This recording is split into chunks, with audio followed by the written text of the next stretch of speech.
Barber itu sebenarnya apa ya? Dia ada dua konteks sebenarnya sih kalau bisa yang aku ketahuin sampai sekarang. Nah, konteksnya itu dia sebenarnya bisa dibilang sebagai medis. Medis itu ada di dunia barber juga sebenarnya. Tapi itu kalau kita mau balik ke era belakang lah, era-era jauhnya, dia itu medis dan kenapa bisa lari ke barber. Mungkin yang aku sempat pelajarin itu terjadinya tuh kayak perang dunia keduaan kayak gitu, dan sampai sekarang masalah barber tuh ya yang kita ketahuin kan ternyata barber tuh kan budaya luar, dan sekarang tuh bisa luas banget orang. Tiba-tiba orang sampai sekarang nih di 2021 kayak potong dong ke barber. Nah, di sini nih kamu mau tahu barber tuh kayak mana gitu. Anggap aja kayak pangkas kali ya.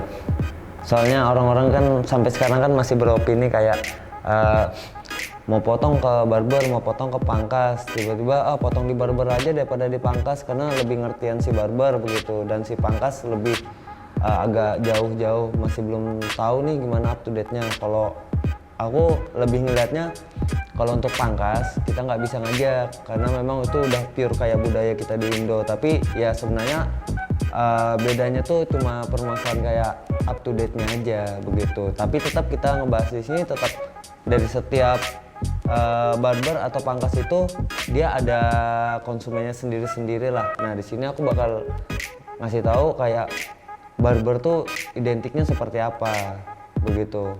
Yang jelas kalau si pangkasnya itu lebih kayak memudahkan kita kalau mau rapi begitu. Kalau mau lebih rapi dan stylenya lebih oke, itu di barber karena kalian bisa langsung konsultasi di situ dan tahu seperti apa kalian maunya, seperti apa begitu. Kalau mau ke barber sih apa ya? Ya kalian bisa lebih dapat sesuatu yang lebih sebenarnya. Kalian bisa ternyata lebih yang kita dapatkan tuh masalah konsul dan isi-isi dari barber tuh seperti apa itu dalam banget soalnya, dan kalian bukan bisa dapat konsul aja di situ, tapi kalian bisa dapat masalah pengetahuan lebih seperti apa, masalah ilmu-ilmu baru. Ya dalamnya tuh kayak ngajarin kita tuh di satu kursi di situ tuh bisa kayak kita bisa share to share gitu, kayak ngajak sesama para cowok untuk aku seperti ini nih kayak gitu. Dan aku udah bilang kayak rambut ini ya karakter kayak gitu, makanya kalau kalian datang ke barber kan pasti bakal tahu dan diarahin seperti apa begitu.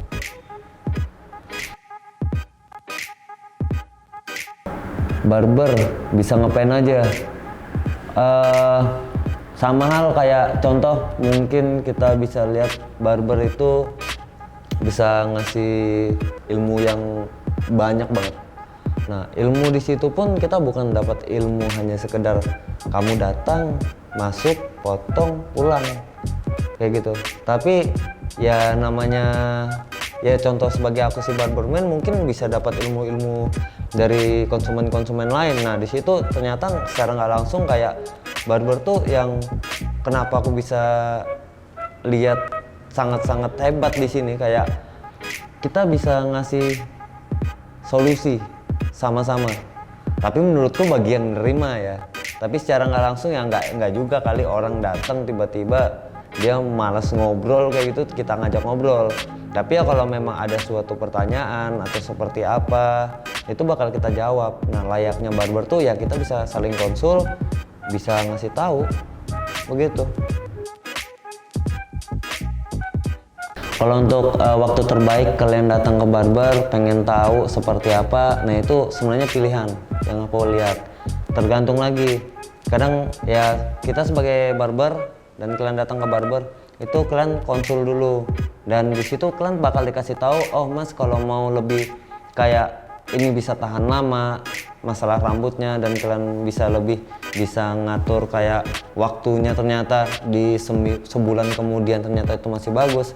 Itu yang seharusnya kalian bisa konsul bareng di situ. Kalau yang aku sudut pandangku, kenapa aku bisa bilang selera? Soalnya kalian datang ke barber, otomatis kalian kayak pengen rambutnya tuh tetap rapi, tetap bagus. Ya kalau yang aku liatin kayak ya paling sekitar sebulan sih. Karena menurutku potongan itu, contoh kita motong kayak di rambut Asia, kita motong ya otomatis kayak aku nih bisa maksimalkan, Mas ini aku cukur, waktunya Mas potong mungkin bisa sampai sebulan begitu. Ya sama lah kayak kita bahas harga ya kan. Ya otomatis ketika orang datang nggak mungkin toh dia ketika bayar mahal terus ternyata dia pengen rambutnya tuh tetap lumayan maksimal tanpa produk walaupun hanya sebulan lebih, tapi tetap kebentuk begitu. Jadi kalau seandainya kalian yang lebih, contoh aku dapat kayak konsumen kantoran, itu ada yang sekitar seminggu sekali, 2 minggu sekali, tapi minimalnya yang aku sarankan tuh senyamannya kalian lah. Kalau memang ternyata itu masih bagus, kalian bisa datang. Tapi kalau seandainya menurut kalian ini kayak kurang, ya itu kayak aku ngerasa ketika kalian mau pulang dari barber biasa tanya cara stylingnya seperti apa, cara ketika nanti mau pas baliknya ini bisa kapan, seperti itu. Dan jangan lupa kalian harus tahu rambut kalian itu seperti apa begitu. Rambut yang rapi seberapa penting?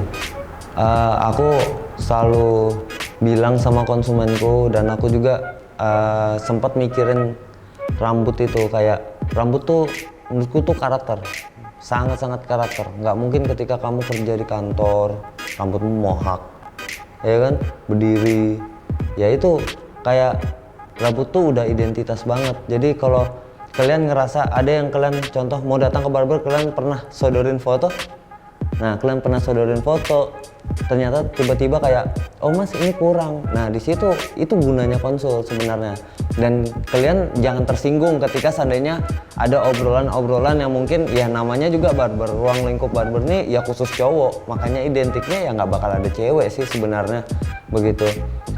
Tapi kalau yang kalian lihat di sini aku seperti apa, ya kayak apa ya, studio. Kenapa aku bisa larikan ke studio juga, tak ada tambahan barbernya, ya aku lebih meluaskan lagi lah. Karena kalau memang menurutku barber tuh pasti identik kalau untuk masalah cewek-cewek atau yang dari luar tuh kayak ya susah masuk sih, karena itu ruang lingkupnya.